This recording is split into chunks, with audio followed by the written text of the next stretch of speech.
With me today, I got Bart from Rado. We're going to talk about data access management, how to scale a successful company in times of crisis, automation, data governance, business agility, all sorts of things.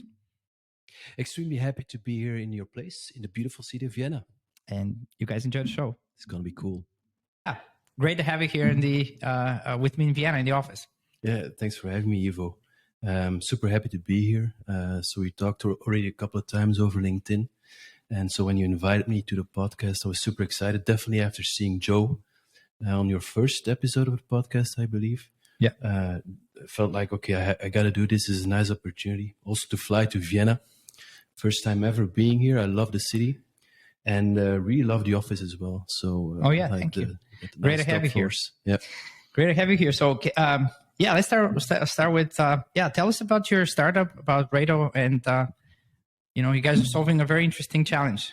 Yeah, cheers. So it's funny because now we're a year old. Officially, Rato's a year old. We started the company a year ago, and but I left Calibra earlier. So both my co-founder and I, we come from Calibra.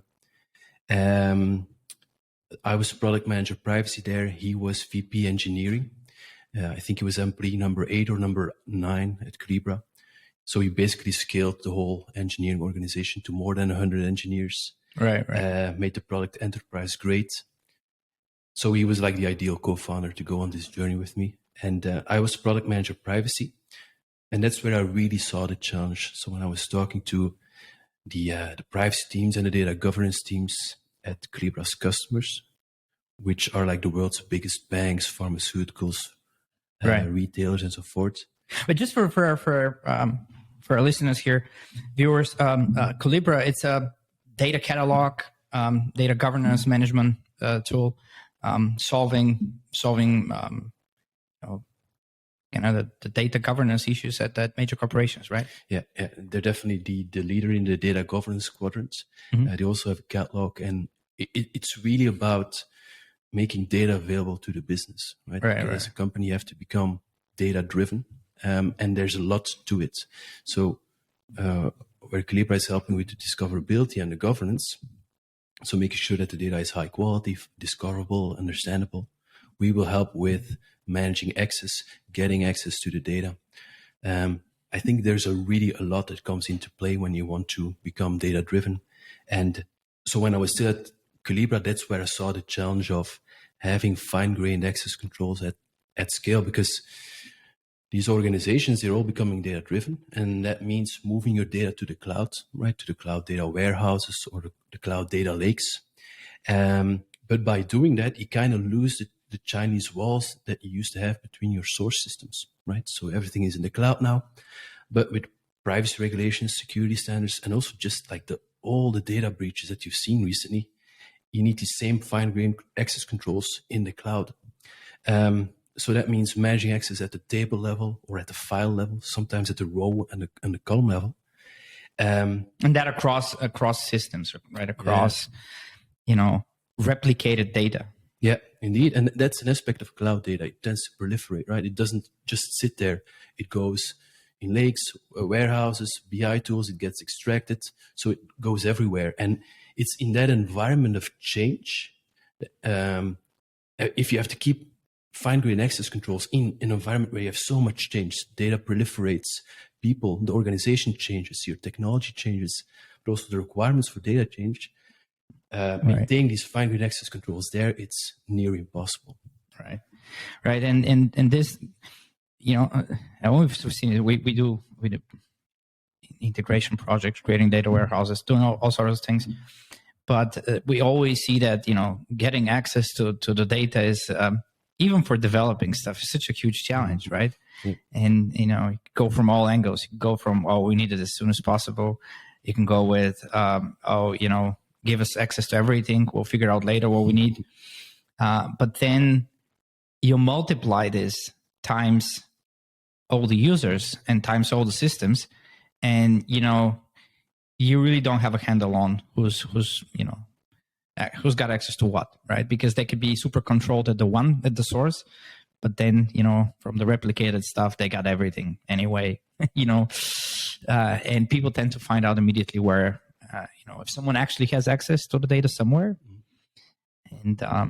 and they make sure that they become friends and get access to, right? There you go. I mean, in security, humans are really the weakest link, right? And I mean, even just a lot of the data breaches are not even malicious people. It's people that really mean well, but are careless with data. So a breach or a privacy issue, it's easily done, even when people have the best intentions. So that's why you need these fine-grained access controls. That's why you need least privilege access management, because once it happens, you really want to limit the blast radius. And it's that combination of, okay, giving access to people that really need the data to innovate, right? While also applying least privilege. That balance, that's completely lost. So we want to really help people find that balance between innovation with data, which means fast access to data without too much friction, while also applying these privileged access measures. What about, just to bring this, the complexity of this problem, to light? If you, on the one hand, you also want to speed up this process, right? You just want people to get access to data soon so they can be able to use it. We've seen if you come in as a new employee and you don't want to wait 5 weeks until you get access, but also if you're just an external company and have to do something, help out, you also don't want to wait a month, right? Which is what you usually wait. And I don't know, I would say between 2 and 4 weeks is kind of the standard for it. But then on the other hand, if you were faster, you still need to control what they're doing, right? To be able to lean out the window, give that access, and afterwards being able to monitor what is it that folks are doing with the data, right? How does your solution with Radar play with, with just monitoring tools?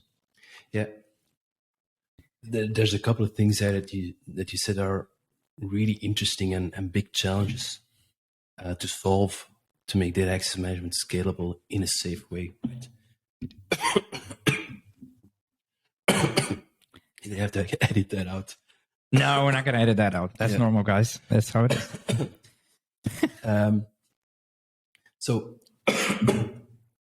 as you rightly pointed out, the observability is really a crucial aspect. So, understanding who has access to what, how often it's being used, and this across data sources, across BI tools, and so normalizing that information, abstracting, applying the right levels of abstraction so that people can understand it and take actions, that is a really, really big challenge. And that's where we see there's a huge gap there. Right. So collecting all the usage information, normalizing it, and presenting it to people so they can take actions on that is a big technology challenge, but also a big UX UI challenge. How do you do that? How do you solve that in a way that people understand it? Because it's a lot of information as well, right? And take action. And this is also why we started with the observability piece with Raito. Cool. That's a very the observability issue, and data observability is in and of itself a huge topic in data, right? It's becoming more the norm. And we have various tools on the market that we see to solve this. Can you talk a little bit about this UX UI aspect? Because I think this is something you focus early on, right, in your product. Yeah. I mean, so to scale data access management, you have to do it in 2 ways. One is by federating as much as possible some of the responsibility from your data governance team to the business, and applying the right automation, right? Now, the first one, federating responsibility, that means you need to have a product that the business can use, right? Because these are people that are not full-time working with data, and they have to do it on the side. And that's why UX UI is so important to us. And basically our first hire, our first employee was a UX UI designer from consumer software. So we were really adamant about having a product that's very simple, right? And applying simplicities to a challenge or a problem that's so complex and challenging is extremely difficult. And so, I mean, big kudos to our designer. He really managed to do that. If we show the product to people, they first thing they say is that they love the simplicity. Because, I mean, if you look at a lot of the security software out there, it's just so complex. It's so complex. And then people are surprised they can't involve the business. It's because the product is too complex. And you really have to simplify. And sometimes that means not showing information, right? Right. And that's where the value is, in which information you don't show. So, and that's what we want to achieve with Raito is only show the information that's relevant. Right. And that's what we try to do with our UX UI. And that's why we also hired our designer, Jerome. And the great thing was he doesn't have a security background. So he really asked all the right questions and was basically more often than anything was saying no to ideas that we had. Like, no, we can't do this, we can't do that, because the simplicity is so important. Right. Well, yeah, this is a very interesting aspect, because most of this back office administration software, the last thing you care about is UI, UX, investing in it, right? Mm-hmm. This doesn't touch the end customer, or at least the end customer of whatever your B2B, end customer is. But obviously, what you're saying is it helps by being simple and understandable, would help people get a real good grip on the data access, because they can never mess it up because of complexity, right? Absolutely. And it's also just a matter of engagement and adoption. I mean, we're all used to social media, where it has like a power really to engage you in the product, right? And we were just talking about that earlier. Like you said that you're closing deals from over Zoom. Most of the people are working from home. But if people are working from home, your software is competing with Facebook, Twitter, LinkedIn, all that stuff, which has like the best UI designers to grab your attention. So Raito has to compete with that, with a topic that doesn't excite everybody as much as it excites us. And that's why you need great UX UI, because you got to engage people as well. Right. Well, it's interesting. We had this earlier discussion. I think we both worked at Deloitte at one time of our careers. Yeah. Can you tell us a little bit about yourself? Mm-hmm. You don't one just doesn't create data access automation out of thin air, right? Yeah. So, I mean, it's a funny story how I ended up in software. It's actually wasn't definitely not the plan when I was studying and I started working. My dream was to become a quant, like a quant trader or a quant risk manager.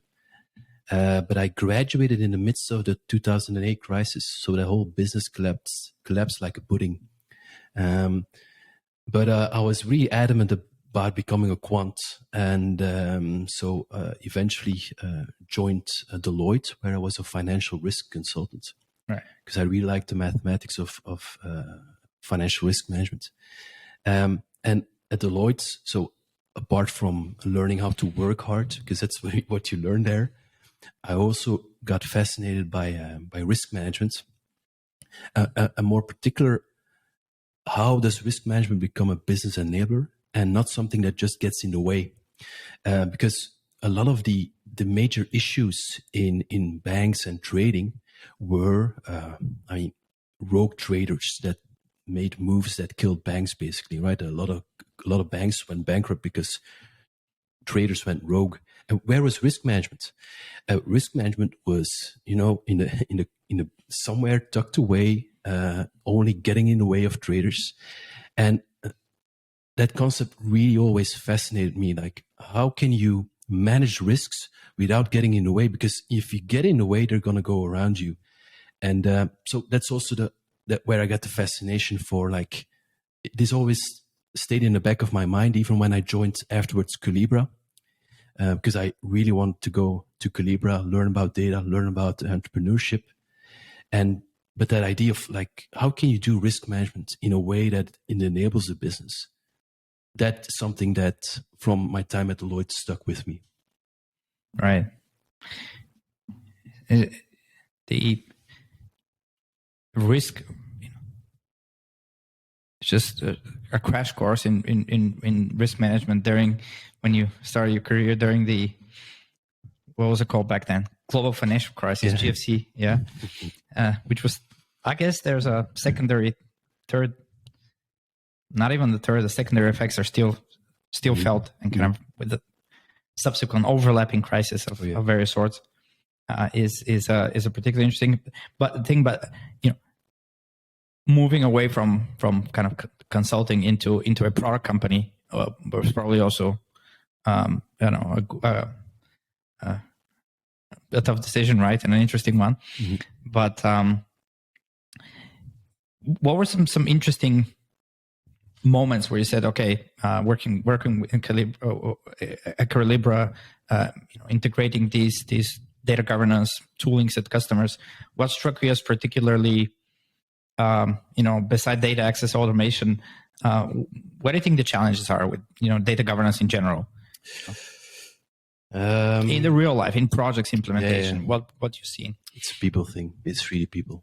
So, I mean, it's weird to say as somebody who's starting a product and a product company, but it's really not the product. It's the people and the process.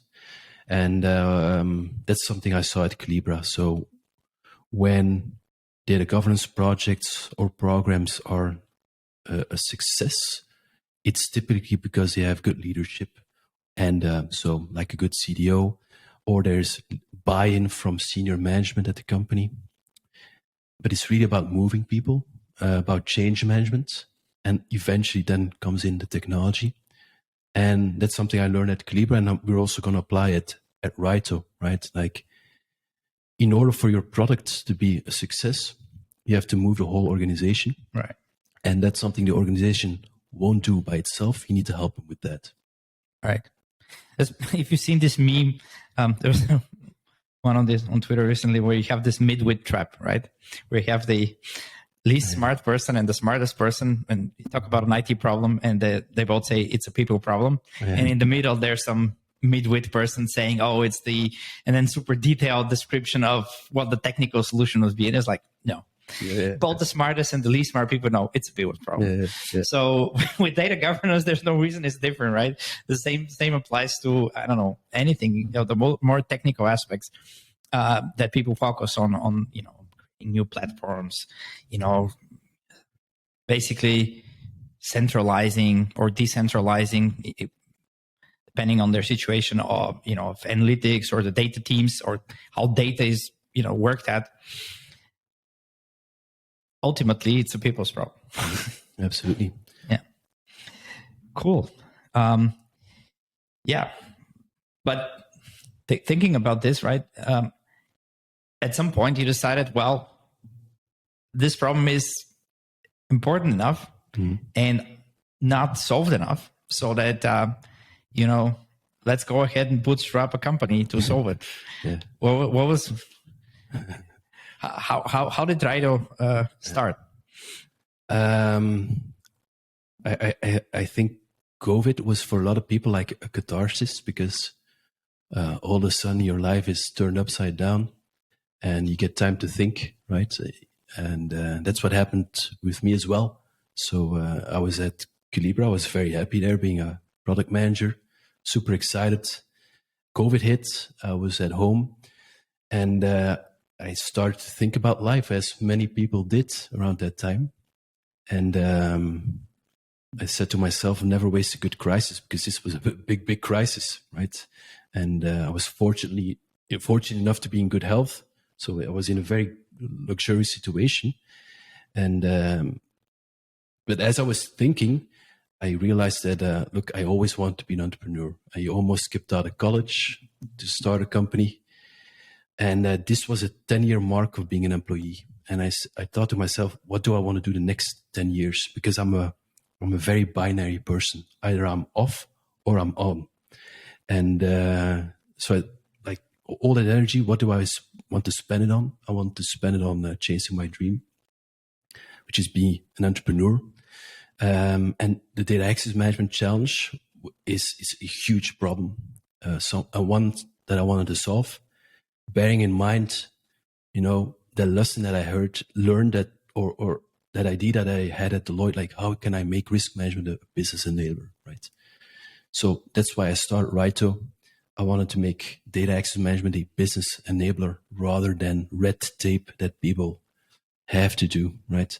So I left Calibra in 2021, early 2021, and I immediately started selling the idea, right? I started pitching to prospects, to VCs, and everybody said, where's your CTO? Where's your co-founder?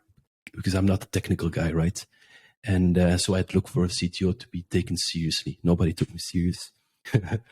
And I mean, from the start, I had one guy in mind, which is Dieter, my co-founder. But it took me 8 months to convince him. So because Dieter just joined another company and he wanted to see how that went. But yeah, after 8 months, convinced Dieter to join me in the startup. And with somebody like Dieter on board, like things go fast, right? So all of a sudden people took us serious because we are like a great match. We all have the background. We know the space very well. We raised money very quickly. We built out an amazing team. Like we have stellar people at the company. I'm very surprised that we were able to set up such a great team. And now we're starting the first POCs. So in a year's time, like everything changed. And I think the biggest challenge is managing myself. So right.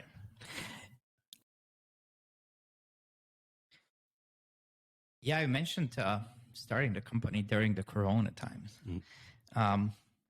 What were interesting side effects, right? Why were you surprised to be able to assemble a great team in so quickly? So the interesting side effect of starting a company in COVID is that there's a lot of opportunity, right? It was pretty straightforward in a way because I felt that with COVID, things were changing so fast and so much that in a way it opened up a lot of doors to start a company and also to attract talent, right? Because people are really thinking about life, right? And making decisions like joining a startup that's so early stage seemed maybe easier during COVID than during other times. But nevertheless, right? So the team that we hired are like extremely strong people. So I already talked about UX UI designer.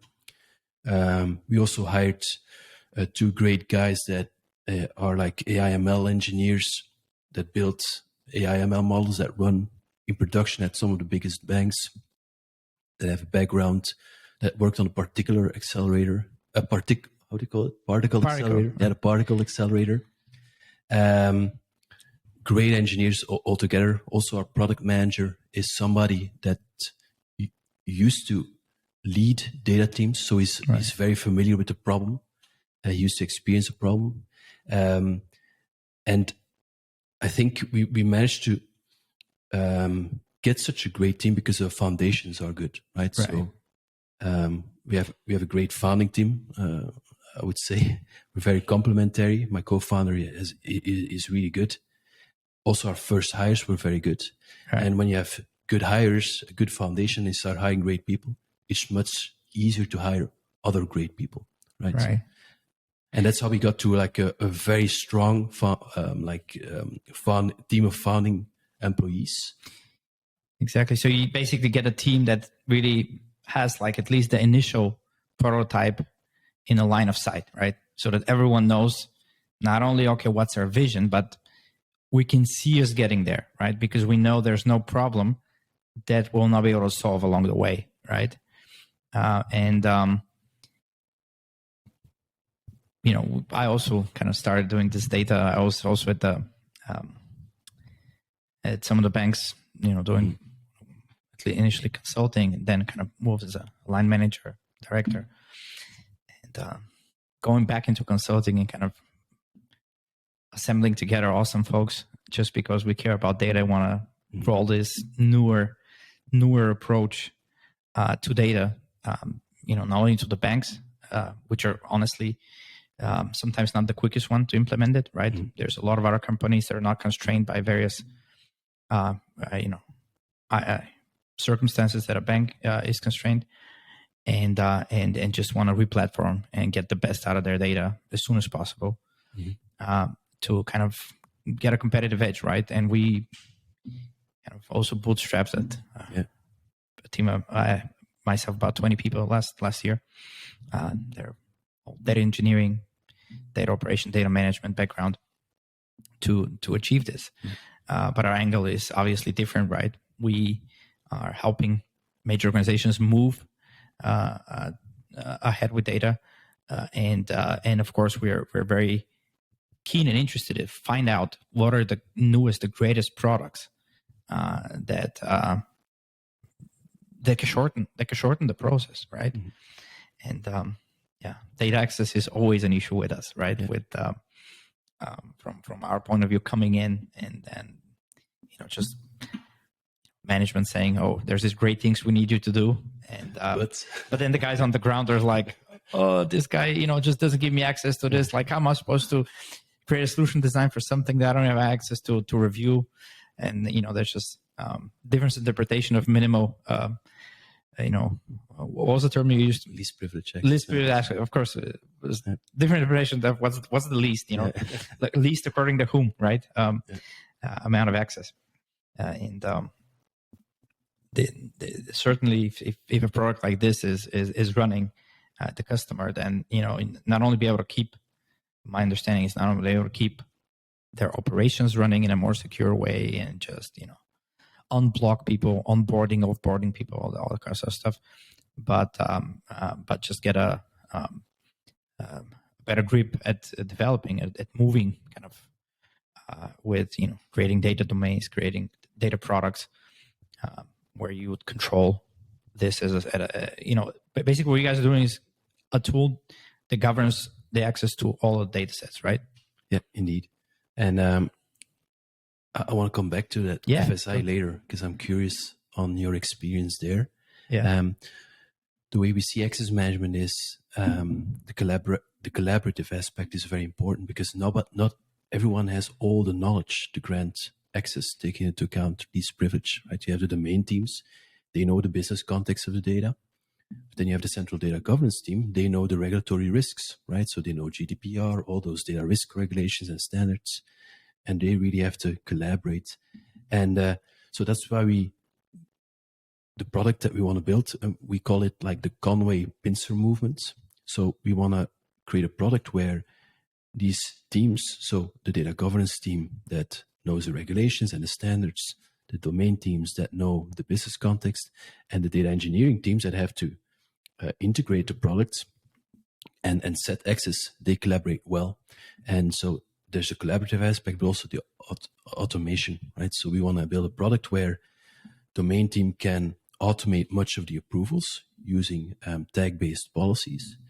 And then you can overlay that with compliance policies from the central data governance team that combined with the policies from the domain teams also guarantee compliance, right? So the domain team can say, everybody in marketing has access to customer data. So each time somebody from marketing requests access, that the approval is completely automated, permissions are set.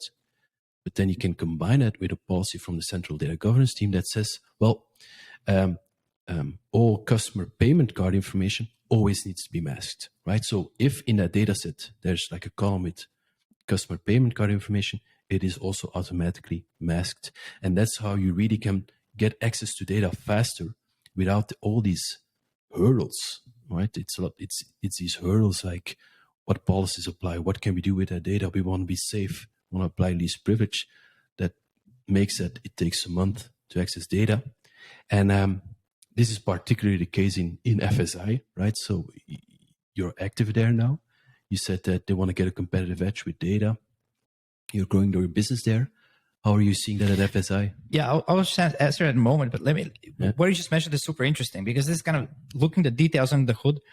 It is precisely the case that, of course, individually in the different database, you have row and column level security, you have, data masking policies, you have anonymizing certain data, encrypting over certain fields, then only certain people can decrypt and all that kind of stuff. But it doesn't scale. This is super tedious to do, and you can do it for one kind of environment. And a question I wanted to ask is about the Radar product is, would you integrate with some of these big vendors so that you, for example, data tagging in Snowflake, and you can immediately connect to that. And you know that, for example, certain fields that are marked as PII are PII, or various levels of classification of information that you tag somewhere, and you basically integrate and know, so that you can aggregate this across these systems, right? This is what basically makes it so unique. Do I get this right? Yeah. Well, so metadata is really the glue to scale data access management for self-service BI, for the whole data mesh. So scaling data and getting value from data can only be done through metadata. And that's also something for data access management, right? So we're going to look in your catalogs, or in Snowflake, or in tools like dbt. Right. We'll extract metadata, or from Lineage tools, as a matter of fact, we'll extract the metadata so that we know what each data set means, what's in the data set. And then you can set policies on these tags. And that's really one of the ways to automate data access management and have consistent access controls across the whole data lifecycle, no matter where it resides, right? And that's a big challenge that we want to solve using metadata. Now, we don't want to rely on metadata and tag-based policies, because we're not seeing that level of maturity everywhere, right? Getting tag-based policies, like I just said, like everybody in marketing has access to customer data. Getting to that state is like a high level of maturity, right? And we don't want to enforce that level of maturity on customers. It's going to be a journey for customers to get there. And that's why we start with like the observability piece. We say from day one, we'll say, look, this is your current lay of the lands, right? This is your security posture. This is who has access to what, how often they use it. And then let's gradually bring you to that state where you have tag-based policies. And that means a good collaboration with your catalog tools, with Snowflake, with tools like dbt. And that's how we want to operate with Right. So really not shoehorn you and have like a very difficult implementation of more than a year to get to ABAC, but just get there at your pace incrementally. Otherwise, again, you create too much friction. The time to value is way too long. And when so basically expand your governance footprint gradually. Yes, absolutely. Like if you try to boil the ocean with a data governance project, you are bound to fail, right? So you have to take baby steps, and along the way, each time prove the value, get buy-in from the business. And this non-intrusive approach to data access management or data governance in general, I think that's something we're entering now, right? That's a new way of applying data governance is baby steps. You start in one domain, you show what you can achieve there, and you just expand your influence and just get people on board in a non-intrusive way. And that is possible today because we are in a different world. So an important aspect is like federating some of that ownership, right? An important aspect is federating ownership. That's how you scale data governance. And especially for the companies that we target, data governance is often a nascent discipline. Right. Either data governance is part of the data engineering team or the head of data, or they have a new small team. You really have to leverage that team, right? So all frameworks and all tools, it's all about leveraging that data governance team. So that means good collaboration, good federation, and automation, right? Automation is also an important part. Now, for that collaboration, you have to be non-intrusive. Don't go for a big bang solution. Just take people on that journey, and at each step show the value of something like data governance, something like data access management, because it's not always clear, right? It's not like these flashy data analytics tools where you immediately see great dashboards and great insights. The impact of good data governance and data access management is secondary or tertiary, right?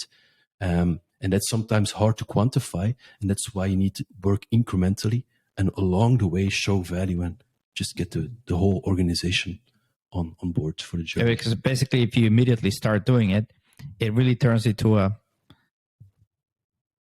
difficult exercise. You can boil the ocean, and then you turn yourself into, or whoever's doing it, their job suddenly starts being a toothless job because they really can't move the needles.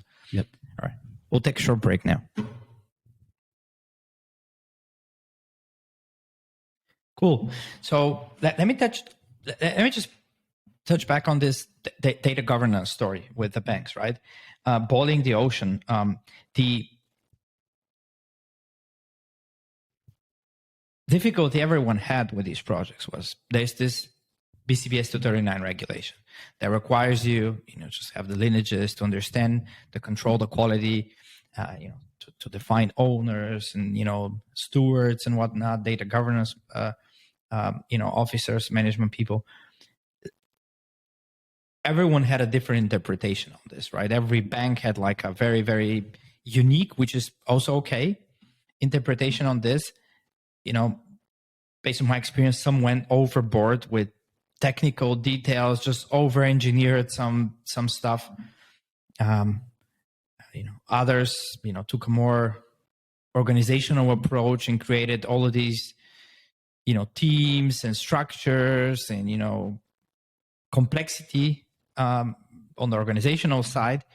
And what probably would have worked best, or I think over time, it is settled at most places. This isn't new. This is kind of already, many, not many, but, quite a few years. After a while, it's settled to somewhere in the middle where, everyone understands what they're doing. But the approach from this, what I liked about this BCBS 239 is that I always said it for me, it reads more like a blog post rather than a piece of regulation, is that it's actually best practices, right? Mm-hmm. It's a piece of best practices that any other organization, non-banks can apply. As a starting point to control their data flows from source to report, especially if they're critical ones. If you're a public company or if you're dealing with critical data that isn't just optimizing your marketing activities, but just kind of a critical part of the business. Those are good practices that you should be implementing, right? So having rarely the case that the banking regulation applies to other.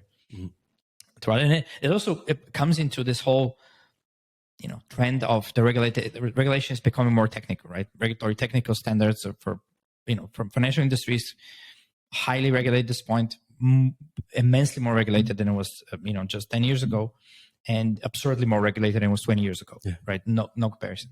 So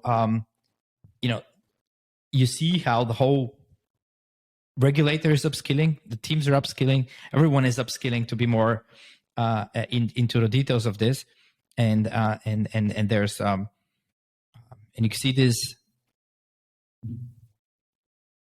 trend, especially strong around what you do with data, obviously, because what do the banks have other than data? Not really much. I mean, offices that are mostly rented, et cetera, et cetera. So this is kind of my take on your just a side note on this FSI experience with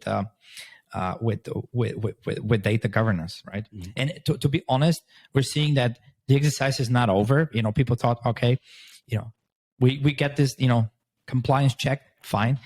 But, honestly, it continues to live, right? After your compliance project is done, you need to adapt it. You need to adapt it as systems evolve. It isn't something that that you do once and you have this fundament, and then it's like a building, it's done. Yeah. You need to change. I wanted to ask you something. You mentioned something with Conway's law, right? Is it?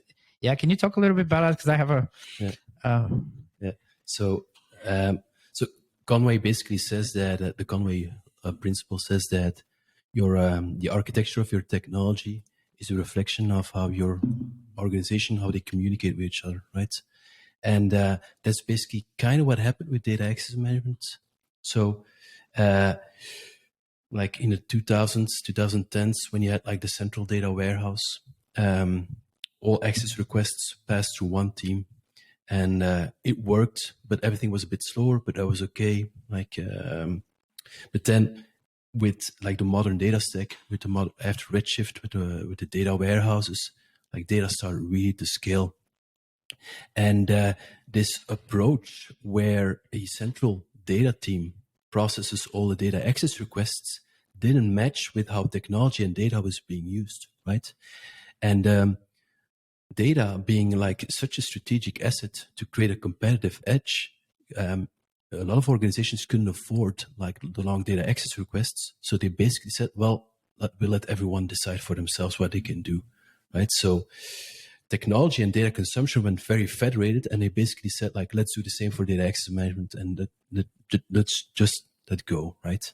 But then with all the privacy breaches, security issues, like data governance becoming more and more mature, people started to realize like, oh, wait, we need some more control over data access management, but we can't go back to how it was done previously, like have one central data team, data governance team, decide on all the access requests. We can't just go completely federated, because then, I mean, you get like the Wild West. We need something in between. We need a good collaboration between the domain teams and the central data governance team. And that's what we call the Conway pincer movement. You have both teams collaborate on data access management, the domain teams knowing the business context, the meaning, what has to be done with the data, and the central data governance team knowing the regulations. And that's what we call the Conway pincer movement. My comment on this is that there's also the reverse Conway law, right? Yeah. I mean, every time you'd go and do a major project and change the systems, create new systems, just change it. You know, people don't follow because of organizational politics, because of just, I guess that's to our listeners abroad, I guess it's more like a European thing. Okay. Mm-hmm. We like to kind of sit happy and, you know, be in our position, and, you know, that we perceive this as stability as great, when in fact it's not great, right? We don't adapt, you don't change. You have to constantly change. Mm-hmm. Creating structures that don't change because you thought you invented the best structure is wrong. Yep. And the reverse Conway law would be basically every time you do a significant change on the system, well, you have to change the organization, right? And if you don't do it, then you're just skewing the system in a way that will have bad side effects, right? You would either undervalue the new system, undermine it, or just it just doesn't work as optimally, and it's really hard to explain, to affected folks that you know are just reluctant to change. Yeah. So if you think and expect this and kind of celebrate this change, and if you're eager to move on to, you know, different kind of adapt with the changing landscape, then it's a win-win-win for everyone, right? But in reality, obviously, it doesn't always work that way. It rarely works that way, and just because of different expectations. That's why. And then a reorganization comes, and everyone is like, "Oh, you know, this is so bad." It's not bad. Yeah. Change is great. So just putting this as a comment for everyone that might be that everyone has an opinion about Conway's law. Well, I mean, in like modern information technology and data makes it everything goes extremely fast. Right. And that's why like these agile startups, they can just eat up your lunch because they are born in change, right? So they have adapted change. The whole organization is agile.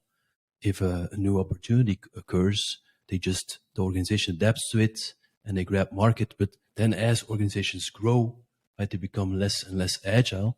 And I can imagine for older companies that's even more the case. But that agility to respond to change is very important. And I mean, data is an important asset there, right? And that's why we also see that organizations, they want to adapt to change. They want to use data for that change. And access management is often a big hurdle, right? Because somebody has to prove, and so that's where we want to help. Because I mean, if you can't respond to change, I think you won't be tomorrow's winner, right? Eventually your lunch is going to be eaten by somebody else. And so we really want to make companies more agile, respond to change, and get that ROI on their cloud investments, because a lot of money has been poured in cloud investments across all sizes, across all sectors. Everybody's moving to the cloud.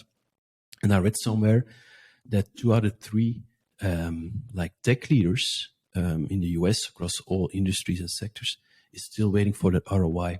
And now especially with what's coming ahead, with the economic crisis ahead, I think companies are really going to start investigating and looking at, okay, all these cloud investments in these data projects and all these cool tools, are we actually seeing a return on investment, right? And I think, and I'm going on a tangent here. Sorry about that, but no, it's a podcast. Yeah. We love tangents. Tangents are the best. No, let me counter this and say, well, first of all, a lot of people will say we knew this was going to happen, right? We knew that, once you start optimizing not for performance, you start optimizing for cost essentially in the cloud, and you turn what used to be your sysadmins and DBAs, they certainly have to become cost accountants, to be able to get the maximum the optimal kind of value for money for what you need, right? Yes. And figure out where really that point is, right? And in addition, you have this whole OPEX versus CAPEX stuff. It's I think it will take many years to settle until everyone knows what the actual real world OPEX situation looks like, and that IT runs differently now. This hasn't really reached, I think, investors and and management accountants in general in a way that that this CapEx versus OPEX stops being such a huge deal that IT people have to deal with, right? Mm-hmm. That what you're operating, that you have a super lean operating IT, right? With when your OPEX shows higher, right? But overall, your cash spend, over several years is less. It's just you don't have these. You don't have these assets on your balance sheet. You don't have the infrastructure on your balance sheet. You don't have the servers. You don't have the licenses and all those things. You do have like a running cost for this. Many people say, "Wow, everyone does it right." Yeah, but do they, right? So it's still a thing. Everyone prefers projects to OPEX for precisely that reason. And I'm with you that, especially now in the economic crisis, which I think there's a couple of overlapping economic crises, right? Mm-hmm. So there's, on the one hand, there's just this post-COVID just realignment, right? Of, first of all, overhiring on the digital side. Yeah.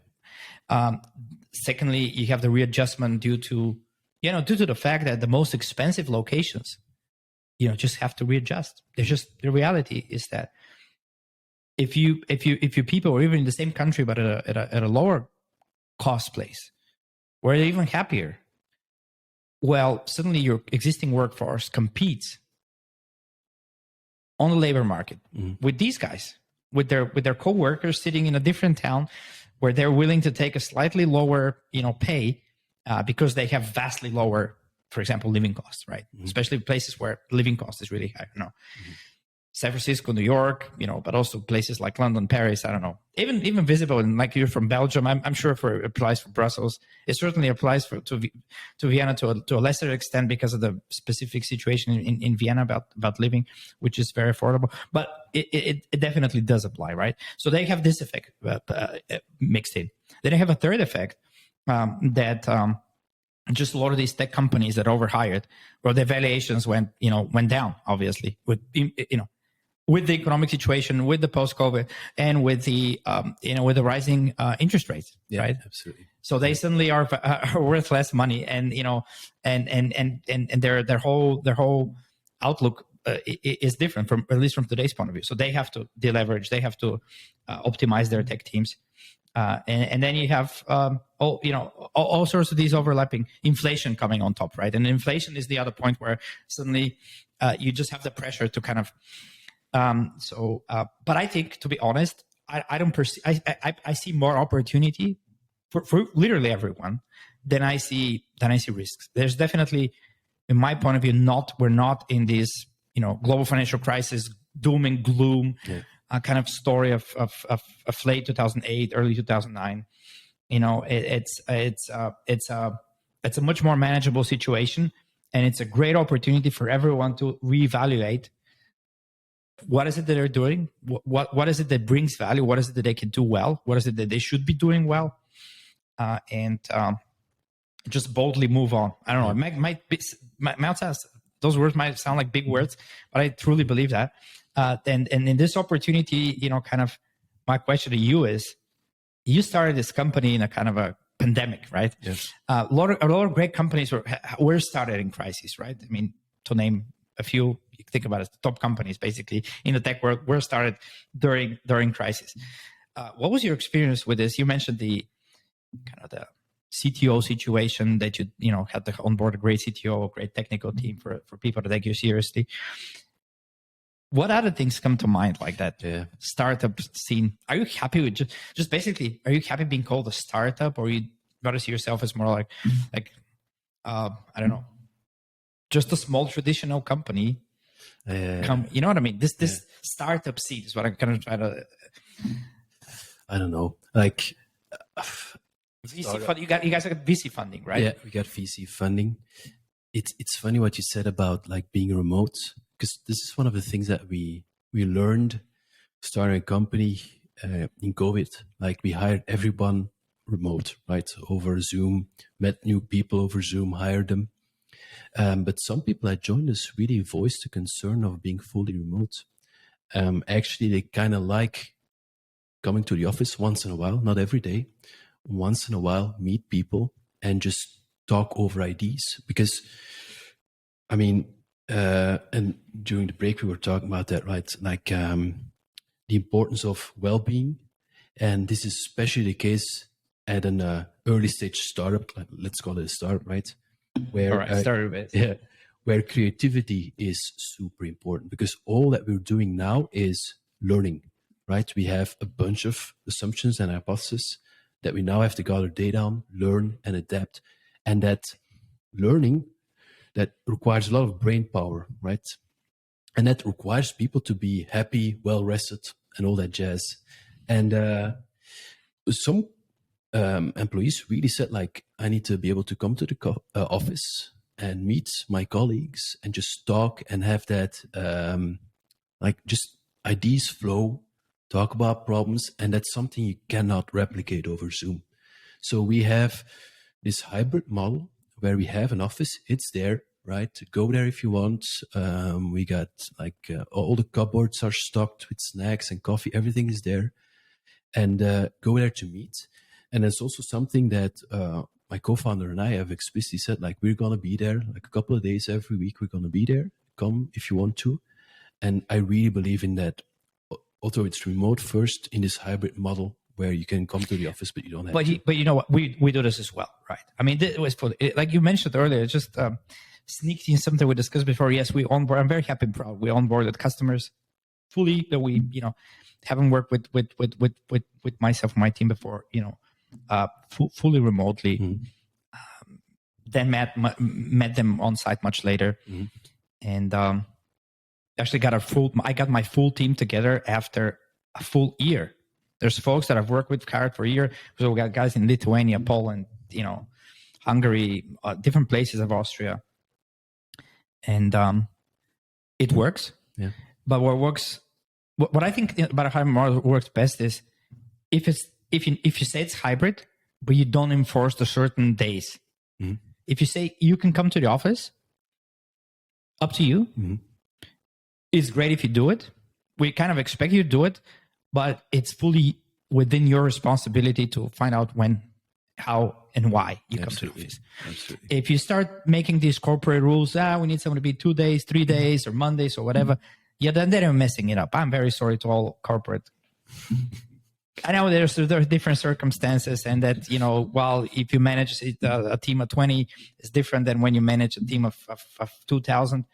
Yeah, it's different, but you can still control it. You can still, basically, to keep the agility, you can still, at least for this one thing, put a lot of self-organizing responsibility on individual line managers, mm-hmm. and don't bombard them with corporate kind of guidelines and policies about minimums, maximums, because it's different for every project situation, for every team situation, and they should be the ones making the call. Is someone being remote too much? Is someone coming to the office too much? Is whatever, just like with any other decision. But to be honest, there's nothing better that happened to the tech industry than COVID from this particular standpoint, because we're just so vastly more productive now, mm-hmm.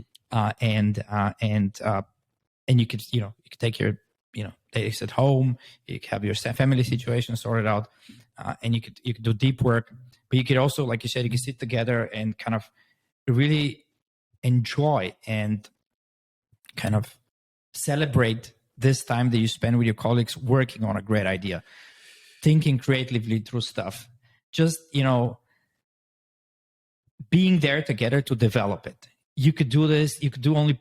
I'm sure, as you say, you could replicate part of it, online, but not all of it online. Yep. There certainly has to be. So what is I believe that the best companies will always offer remote first and a good office close to where most of your people live. Yep.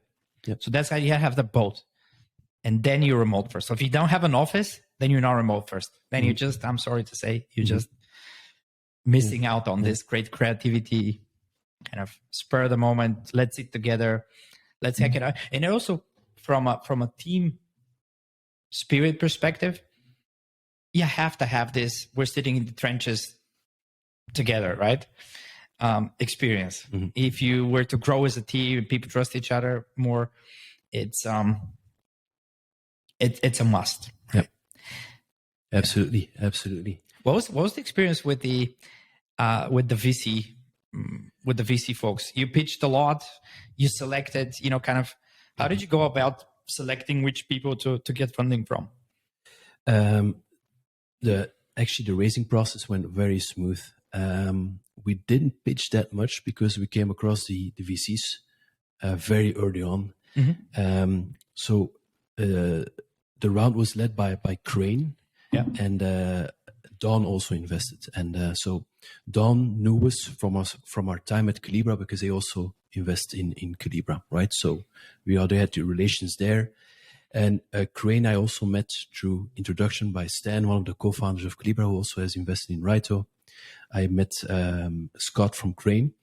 And from the first moment, this was through Zoom, like from the first moment we saw each other, like there was an immediate click. Awesome. We both had the COVID haircut, so long hair. And there was an immediate click, and the process went very smoothly. So we didn't have to pitch a lot, actually. That's actually great. It's actually great because it's it's a double-edged sword, right? I mean, it's not about you having to pitch too much, but also you don't having to take a lot of time scratching your heads which money to accept, right? If you found investors you want to work with that share your vision and will have the patience for it, then it's great. Yeah, it's super important to have VCs that support you, have founder-friendly VCs. Yeah, to be honest, I didn't know that stuff when I started, that a VC has to be founder-friendly. So I've also been a bit fortunate. But like with Don and Crane, we have very, very founder-friendly VCs as well that support us in many, many ways. And that support is really important. Like they support us with the hiring, with the equity, they're supporting us with go-to-market. And just having that's operational support, but also just like an extra pair of brains they can talk to and ask questions and get good answers, that people that have a broad view is extremely valuable. That's absolutely the case. That's absolutely the case with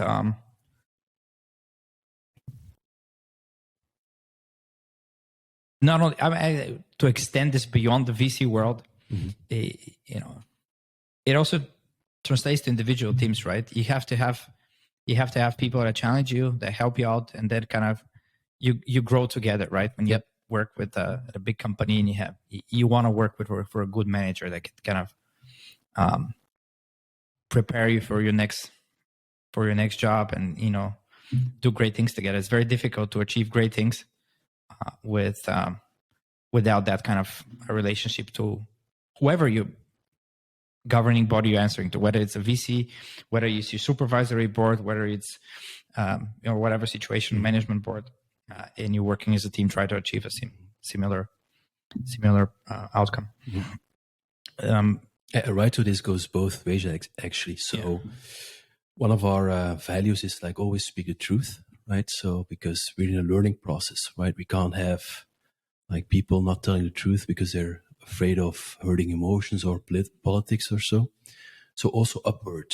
So we have everybody in the team that can speak up their minds to us, the co-founders and management in a way, because we also make mistakes, right? And so we're also being challenged by the team on mistakes that we made or the wrong decisions that we made, or during decision making, they can challenge us, and that's very important.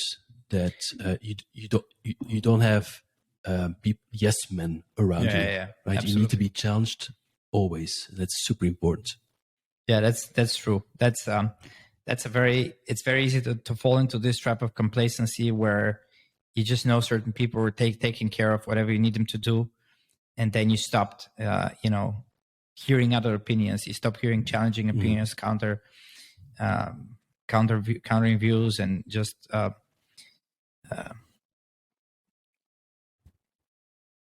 this is a hard one to watch out, by the way. This is a very specific point, but it's difficult to avoid this.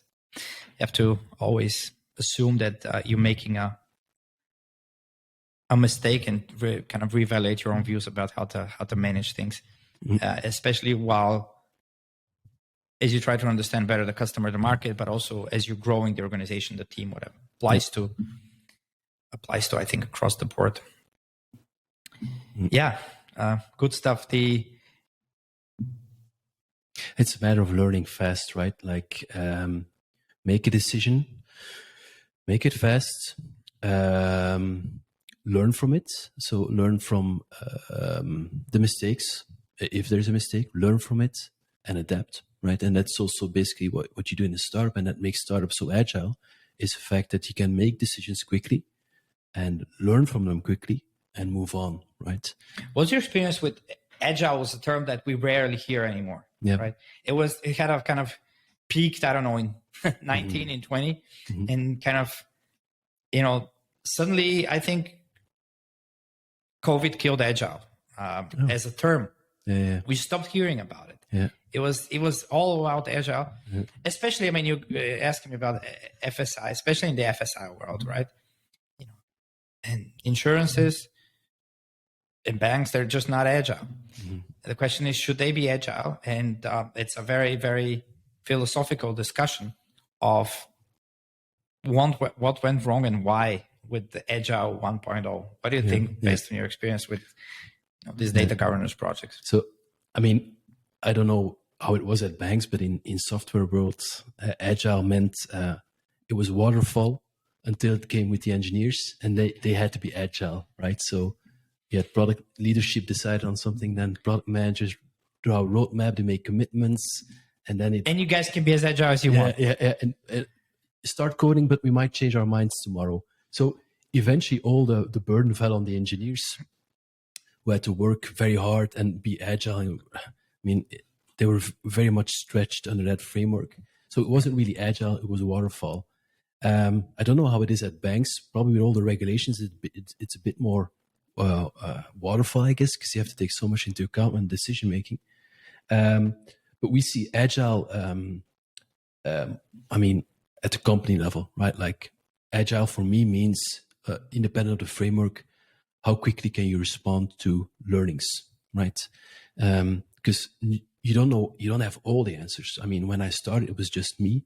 Like, how can I envisage where we're going in 1 year, 2 year time, right? So you have to learn, continuously learn.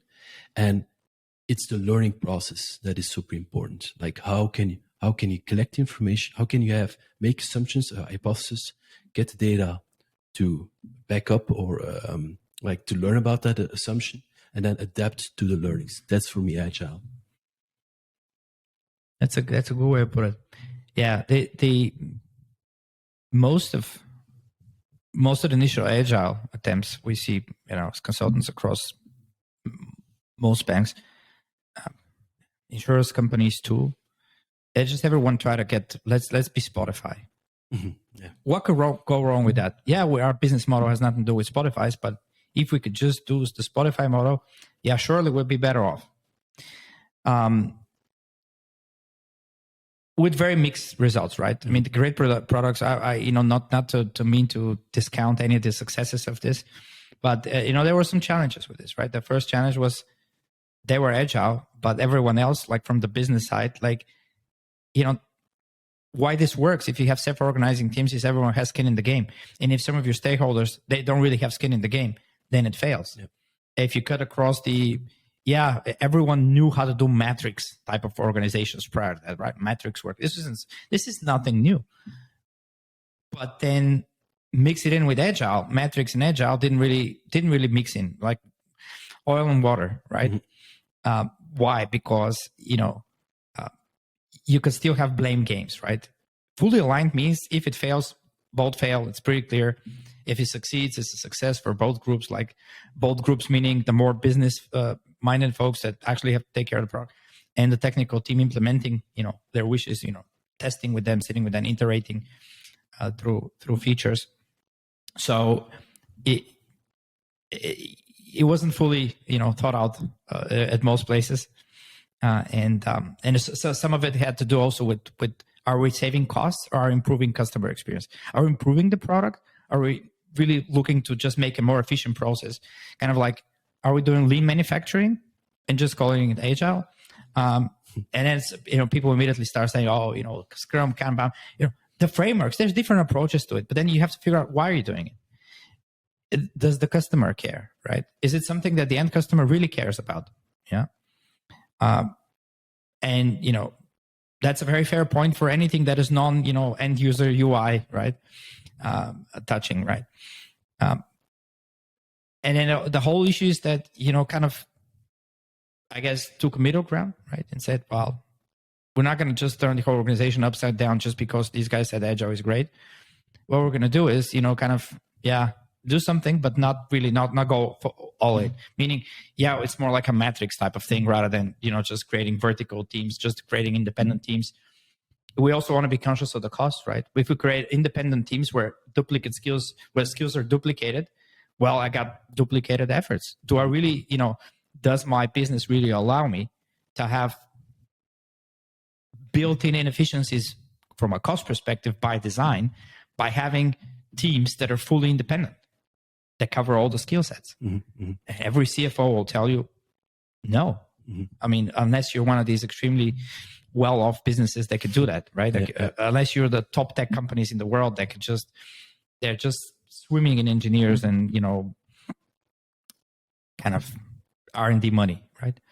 So I guess everyone took their learnings and optimized it as a 2.0, but didn't really, like, I guess the learning is stopped calling it, still calling it Agile and safe. And there's all these, I don't want to go into the frameworks, but just focus less on this Agile word. It just stopped being a thing. And you could say, well, that's because it was internalized, and it's mostly true. But still, it's nice to this whole aspect in the spirit of retrospectives and whatnot to figure out that you can never get your first Agile structure correct, right? Yeah. You have to iterate through that, and also be really, I think, transparent, and not just I think this is something that I'm thinking I can put my management accounting lenses on. Okay, that be really transparent that it is not cost optimal. It is optimal for delivering results that are of better quality, but you could probably do 80-20 in a different way, right? So it is the kind of the luxury vehicle, right? It will get you there. It will do great things. But for certain things, you could definitely take a more straightforward approach. It's the same in programming, with object-oriented and functional programming. This is a whole other thing, but let's not deep dive into it. Yeah, I wouldn't be able to follow when it's about programming, but indeed, you can't be too dogmatic about the frameworks, right? Yeah. So Agile works for Spotify, which is a relatively young company at the time, right? Scaling up the organization, the product, going fast. A bank or a big organization is a whole different ballgame, because like they already have momentum, and they also have different values like customer trust. Like if you look at a company like Spotify, their competitive asset is data, it's technology, it's innovation. That's how they're going to grab market, get more and more customers. For a big bank, their strategic assets, it's not always data. It's the trust of their customers. It's the brand name, the partnerships, the ecosystems around it, right? So they can afford some more inefficiencies around data because they have the other strategic assets to take into account, right? That's absolutely true. So that's why they can afford, or they kind of have to be less agile, because they have to protect the other assets. And that kind of explains the different ways also in data management, how they approach it. A big bank can afford longer data access request workflows because they got to protect the other assets. Whereas if you look at like the fintechs or like the second tier banks that are competing with the big incumbents, they are really using data for better services, better products, or same services but at lower prices. So they're going after the big banks using data, really innovating with it, and they have to be more agile, right? They have to respond to change more quickly, and that's a big challenge for security. Like, how can you remain agile as you're competing with these big organizations, but do it in a safe way? And I think that's where that's what's going to define the next winners that are challenging the big incumbents, is how fast can they innovate in a safe way. I think that's going to be a tangent where a lot is going to happen in the coming years, and that's where we want to help, right? So allow them to innovate in their ways with their frameworks, right, which is way more agile than a big bank, but do it in a way that they can keep their customers' trust, because that's more and more important. Like, you can't screw up your customers' trust. And recently we saw that actually happen. Recently we saw the first time where they were able to quantify the loss of customer trust after a data breach. There was this in Australia, there was a big data breach, and that company lost 10% of their customer base. So 10% of the customers said after the data breach, I'm out of here, right? And as customers, we're becoming more and more aware of the importance of privacy and security. We were a bit careless about it, right? Like, another data breach, I don't really care. But more and more, and even now as more and more young people are getting older and becoming customers, they have a completely different perception about privacy and security. We're going to become very, very aware. And it's like, I think privacy now, it's very intangible. Like, we don't always get it. Right? Will it be important? People are questioning it.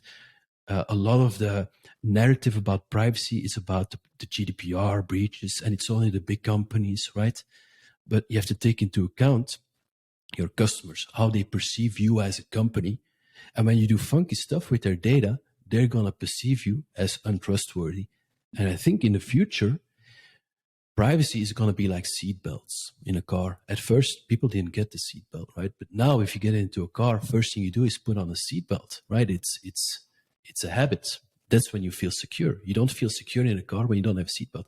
I don't know about you, but I'm worried. Well, I'm traveled around the world, and it doesn't apply to all countries. Fully agree with you. But the point is, the company like Apple, they bet on being kind of like, we don't trade on your data. Early on, it's paid off big time.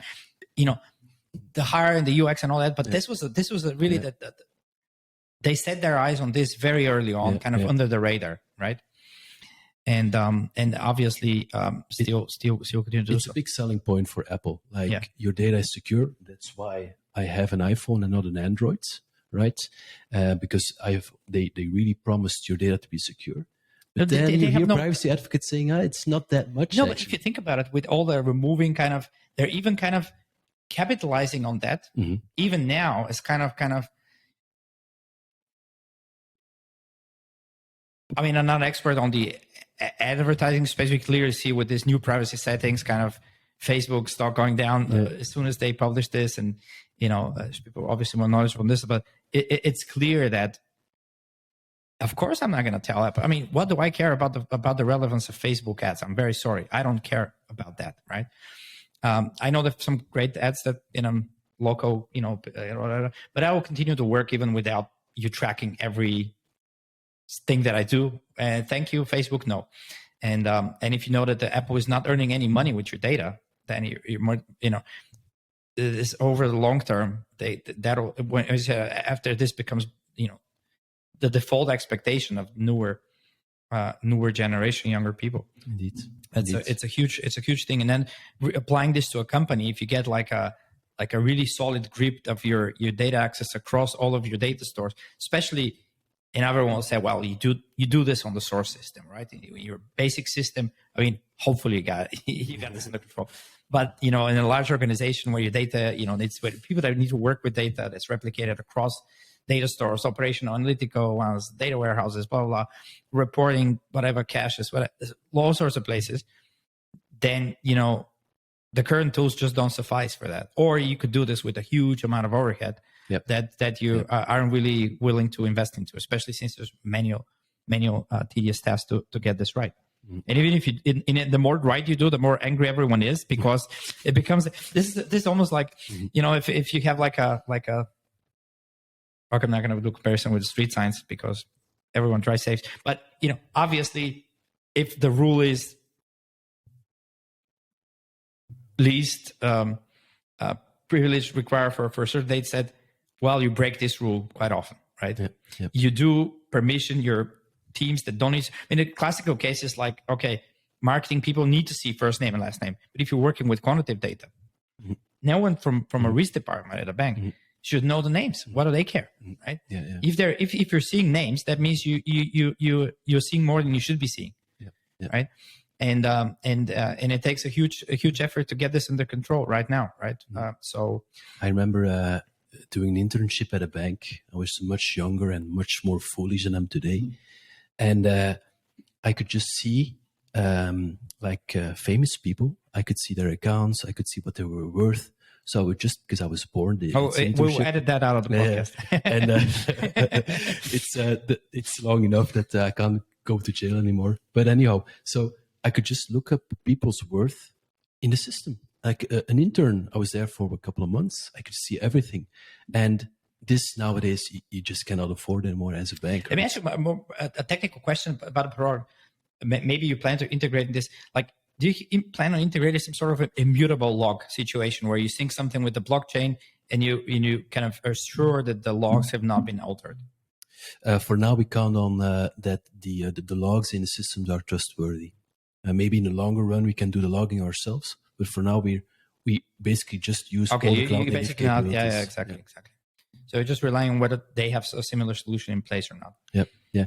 Well, it's important that your solution is not intrusive, and that means intrusive in UX UI, which we already touched upon, like gradual implementation, but also the technology, right? So in terms of implementation, we don't add agents between you and your data or proxies, right? So it's very important that we are as invisible for end users as possible.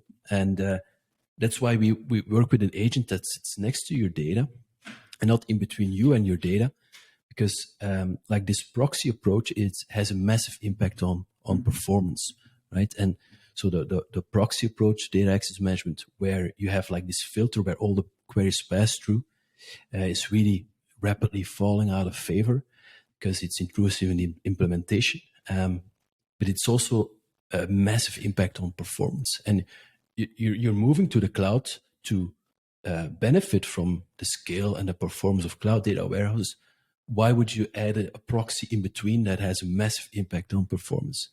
That's why we sit next to it. And the reason we can do that and help with data access management is because the whole market is moving towards fine-grained access controls and better control, better privacy controls, right?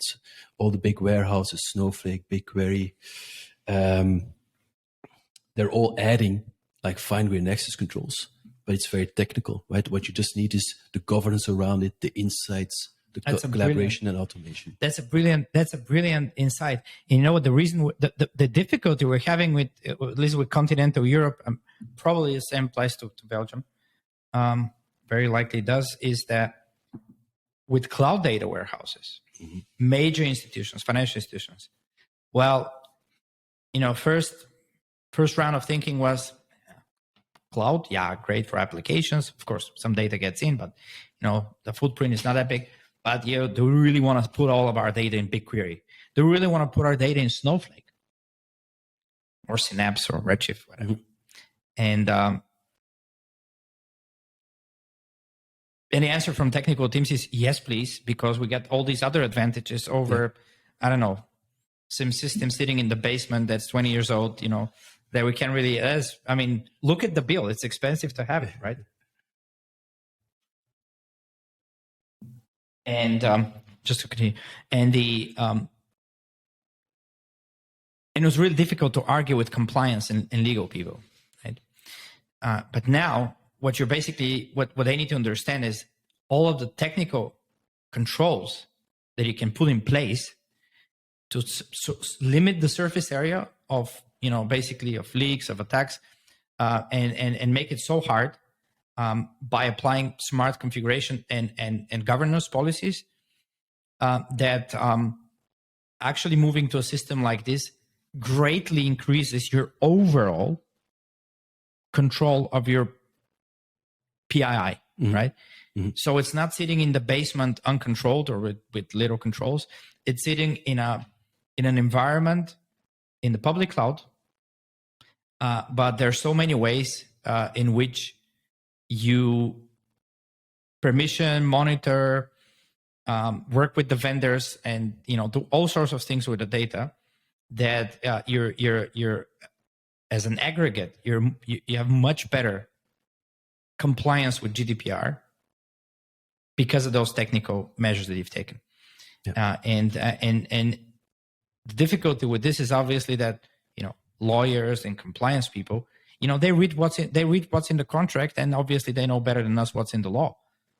But in reality, what we all need to kind of constantly deal with is, you know, explain to them, work with them, walk them through all of those things like column level security, row level security, tagging, masking policies, classification policies, how this is implemented, and how it really helps the organization get the grips on usage of PII.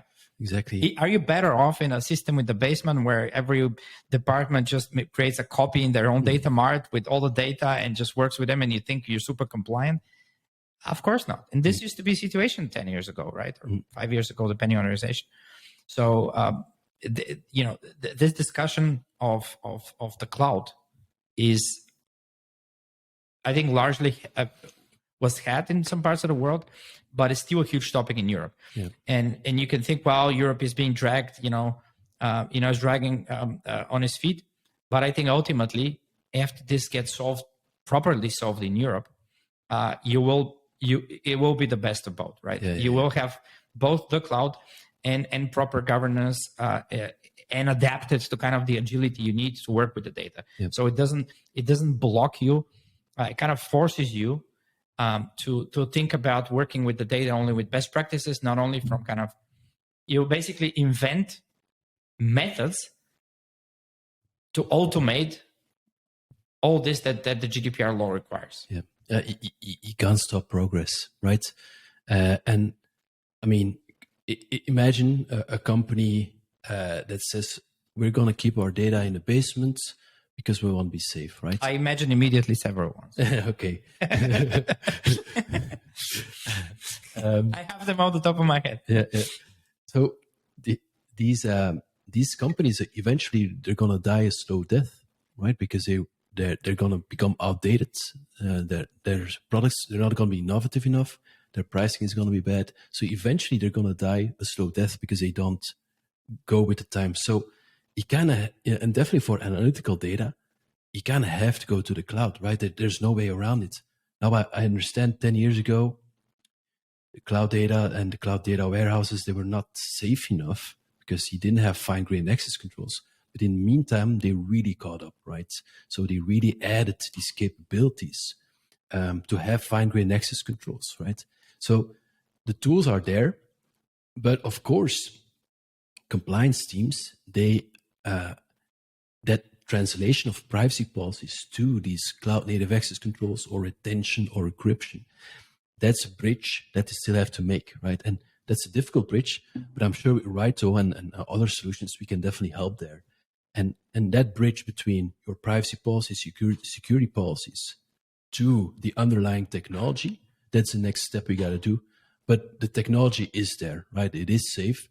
But now let's help bring the compliance teams, the privacy teams closer to the data, right? And that's the effort that now is happening.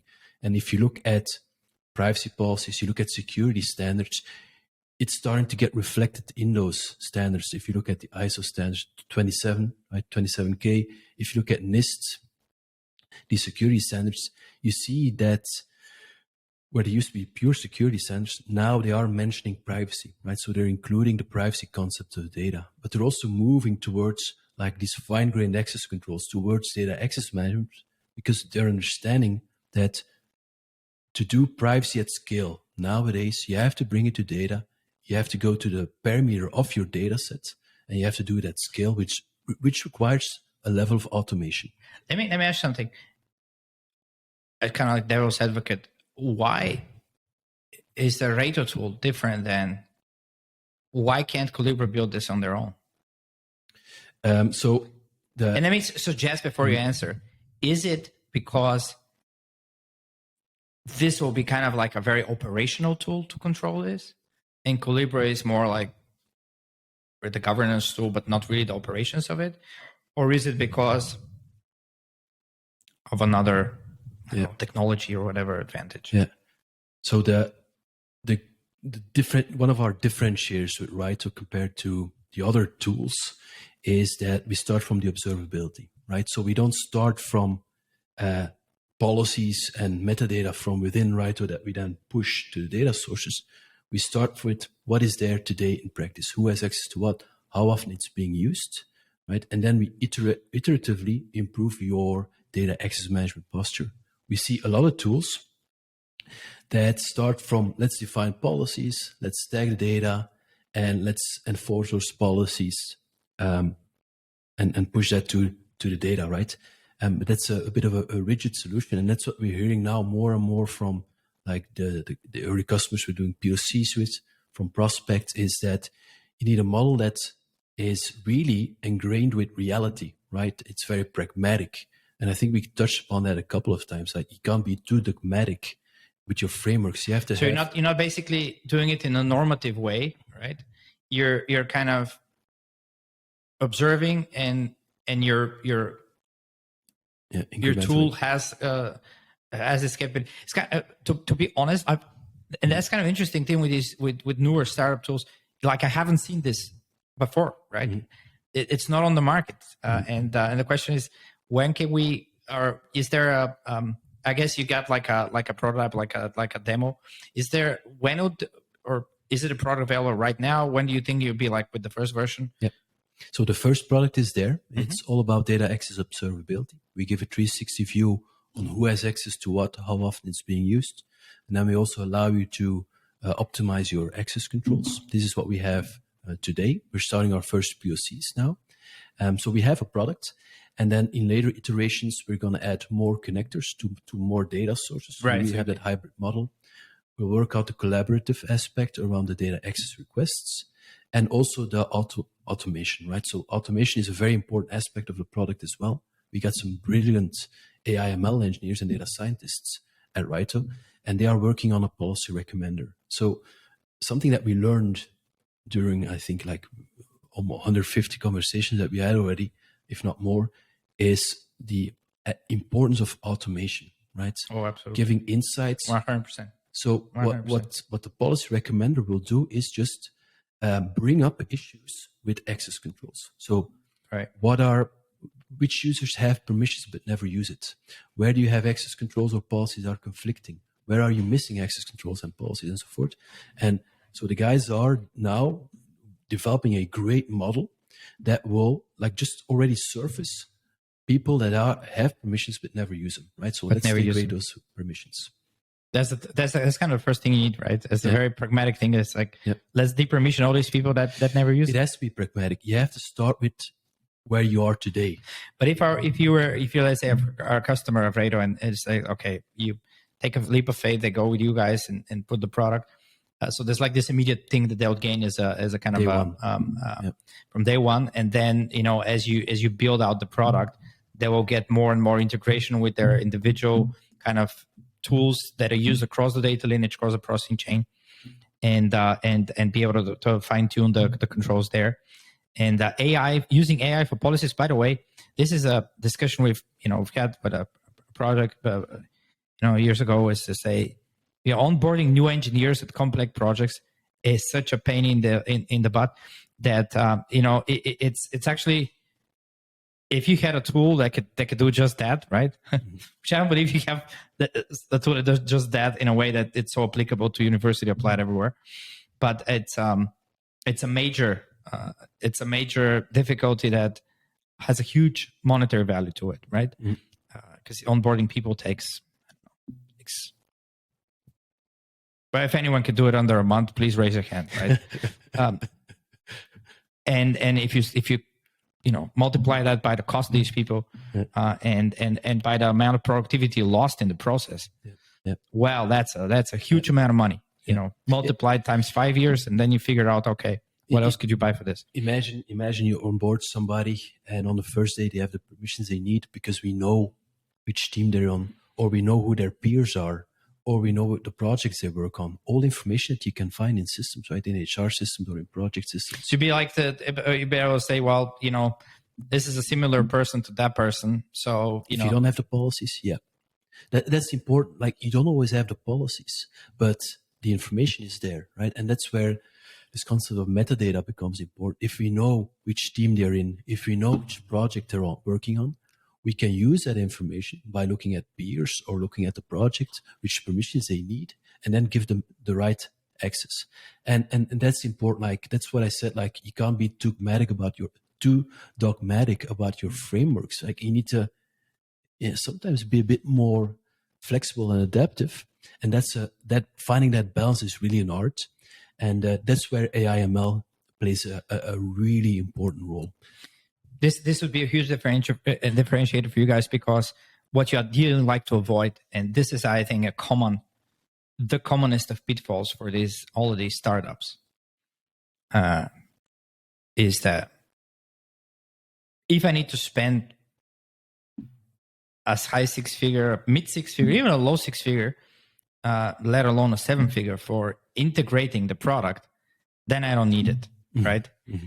Then it becomes something that, well, then almost like a hobby to do it, but doesn't really have the cost of this have to be very much in line with the value provided right away. Yeah, absolutely. And this is something that if you automate and AI most of it, even though if it's not going to be 100%, if it's not going to be correct in a way that if you were to write this out a priori and define it, you'd probably define it a bit more fine-tuned. Mm-hmm. But what we're talking about here, we're talking about limiting the risk of misusing data. And, every improvement is good. And even if it's not 100%, if it's a 95% improvement, it's still great. Yep. So if you get this right with the product, I'll be monitoring how you guys hopefully seeing your footprint at big companies and seeing interacting with this product at some of our clients at a later stage, it's going to be interesting to see how this automation plays out, right? Yeah. There's a ton of CM and monitoring tools, and to be honest, I'm not an expert in the security space.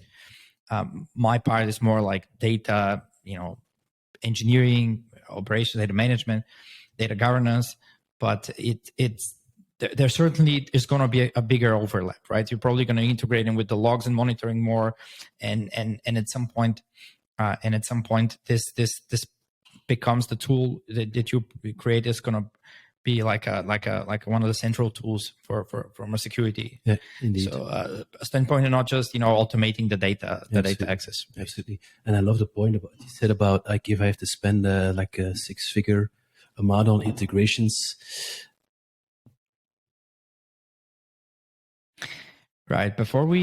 It's been great talking to you today. It's my second episode with the Specific Data Podcast, and super glad to have you as a guest. But before we let you go, since I read a lot, and I always, curious about what other people are reading, maybe get good tips. And are you into books? What are you reading? Yeah, so I always read 3 books, not at a time, but at the same time, I'll be reading 3 books, and it's always I have a book to learn and to become a better entrepreneur, a better manager. I have a book to relax in bed so I can fall asleep. And sometimes I also just read a comic book, right? So I love comic books. Currently, I'm reading the Watchmen comic book. In terms of the books to learn, I'm reading a book on product marketing by Martina Lorchenko. It's a great book for product marketing for startups. You learn about the narrative of the product and how to really get to the core of people selling your products. And then a book I read to relax is The Laws of Human Nature. And it's a great book because you learn about people, something I definitely need. But it's really packed with great anecdotes throughout history of people with psychological defects and how it affected their life. So it's really fascinating. And that's why I have 3 books, right? To learn and to relax. How about yourself, Ivo? I rarely read 3 books at the same time, but currently it's the case. So one of the books that I read is The Model Thinker by Scott Page. The Model Thinker, we need to know to make data work for you. So very good book to help you improve your way of thinking around processing data and presenting, discussing, etc. The second book I read is this is for falling asleep. It's called Dangerous Flights by Kerry McCauley. He sent me a signed copy. And he's a ferry pilot. There was this Discovery Channel series, and since I'm a pilot myself, pilots love to read about what other pilots have gone through and live to tell the tale.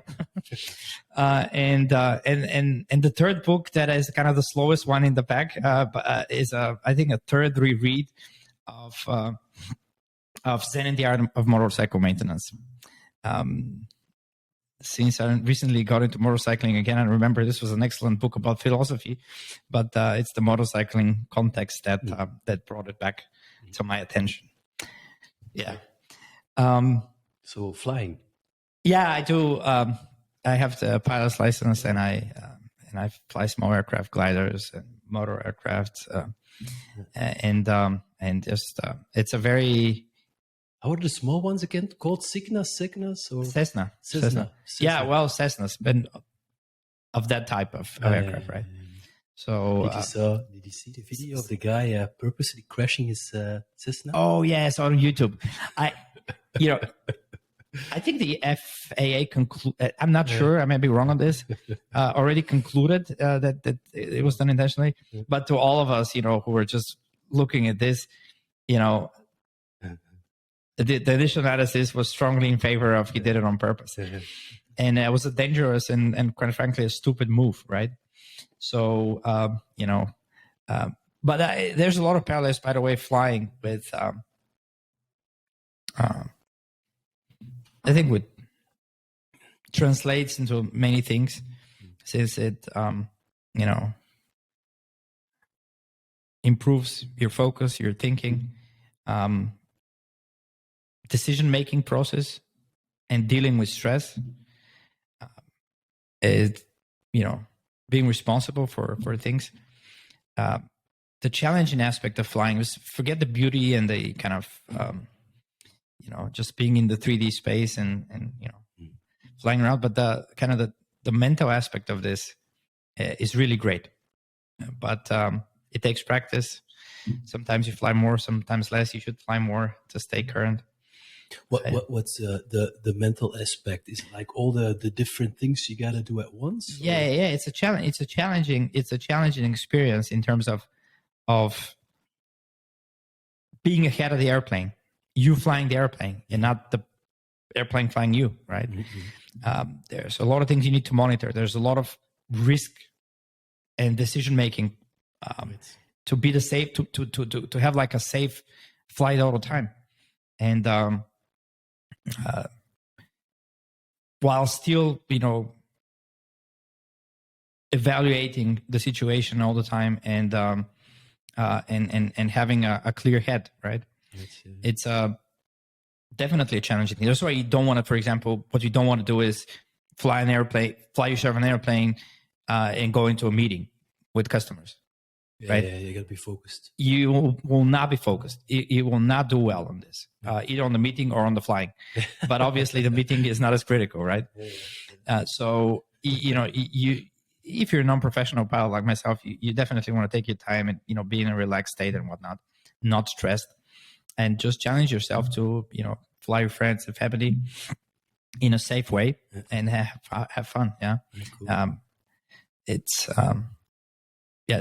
a very rewarding hobby. I also it's on my bucket list. Yeah, I also did glider flying back. Really? I have the license for sailplanes, but I stopped actively doing it a few years ago, since it's very time consuming. Right? It's an even more challenging type of flying.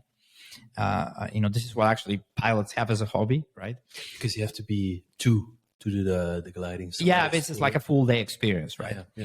And also it's a very, I think it's a order of magnitude more risky. Mm-hmm. So you really have to be on top of your game to do this, but then it's super rewarding, right? It's very, very great. Yeah. I guess when gliding, it's also probably the silence, because you don't have the engines. It's like just complete silence as you glide. Well, not really, because you have the wind noise and also the noises of kind of the indicator whether you're going up or you're going down, kind of oral sounds. So it's actually quite a busy environment. You rarely fly straight. You're always in a turn. You're kind of circling and seeking lift, and glider flying is amazing. Now that you ask me, haven't done it in a while, but I do have the license for it. I have to restart at some point later in life. Yeah. All right. Thanks so much for being a guest at a Specific Data podcast, and we have very interesting and cool people to talk with lined up as potential guests. So thanks everyone. If you listen so far, highly appreciate it, and talk to you soon. Bye. See ya.